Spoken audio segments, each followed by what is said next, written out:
Hi, this is Anderton. Today I'd like to talk to you about 3 reasons leadership development training fails in construction companies. Now, the second reason why construction companies fail to develop their leaders is because of the trainer that comes in. And there's 3 reasons why that happens. Number 1, there's no alignment between the trainer and the senior leaders in the organization. And let me explain to you what I mean by that. Are you very clear on the purpose and the values that drive your organization? Because if you know the purpose and the values that drive your business and you're clear on that, then you're going to be able to use those purpose and values to determine how your operations are shaped, how you want people to behave, and how you want your leaders to show up on a daily basis. Now, what happens is trainers come in and they just come in sort of parachuting in. You know how it is, right? And they kind of do their thing and, put up their groovy PowerPoint presentation and, share their great information. But they really don't understand your business. In other words, they haven't sat down with you face to face and taken the time to understand the purpose and the values, the culture of your organization.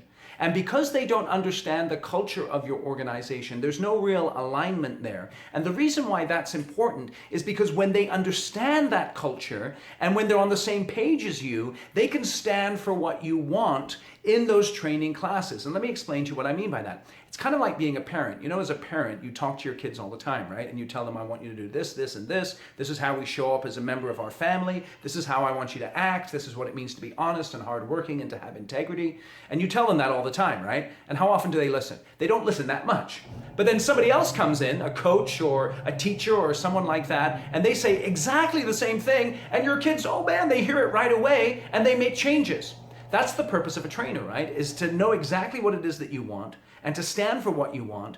Now, when they're clear on that, they'll be able to be in the training class, notice when things are off, not aligned as far as your people are concerned, and make a great contribution. Now, the second reason why training fails as far as the trainer is concerned is because he or she doesn't know anything about construction. Okay? Now, and the reason why this is important is because construction is a very unique business. Think about the people in your leadership team that you'd like to develop. You've probably got a combination of folks who've been to college and folks that haven't. Some people haven't even graduated from high school. You may own your own construction company and you just started with a truck and your tools when you were 18 and you may not have even graduated from high school. So there's a whole range of people in a construction company who make an awesome contribution to your profitability and your success. So what happens though is you bring in some corporate type trainer, right? And they may look good, they got the sweet haircut and they're really eloquent and things like that. But because they don't understand construction and because they don't really have a passion for construction, they can't connect with your people. And that's the problem. If they don't know at least the fundamentals of the fact that you've got to bid work, that you've got to plan work, that you've got to build the work, and then you've got to get paid, and you've got to do it safely, and you've got to do it on time, and you've got to do it with high quality. If they don't know that, if they don't appreciate that, they're going to have a hard time communicating with your people. So don't bring in a guy who's going to do training for your folks who knows nothing about construction. And the reason why that's important is because the third reason training fails in terms of the trainer is because they don't connect with people in your organization.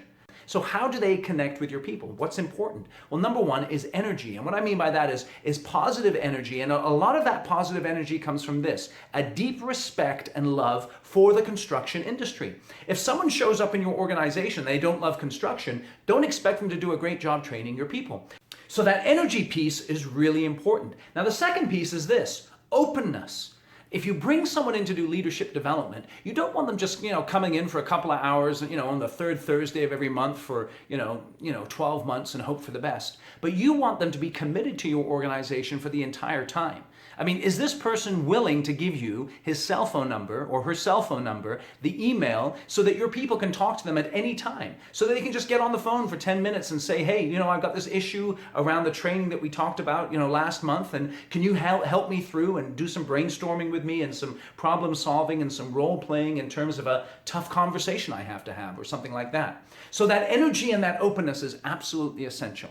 Okay, so when you're doing leadership training, make sure you have a trainer who, number 1, is aligned with you, number 2, has a commitment to the construction industry and a love for the construction industry, and number 3, has a connection with your people because of the energy and the openness they bring into the organization. If you have any questions about the content of this video, if you'd like to follow up with me, feel free to contact me via email, Eric, that's ERIC, at ericanderton.com.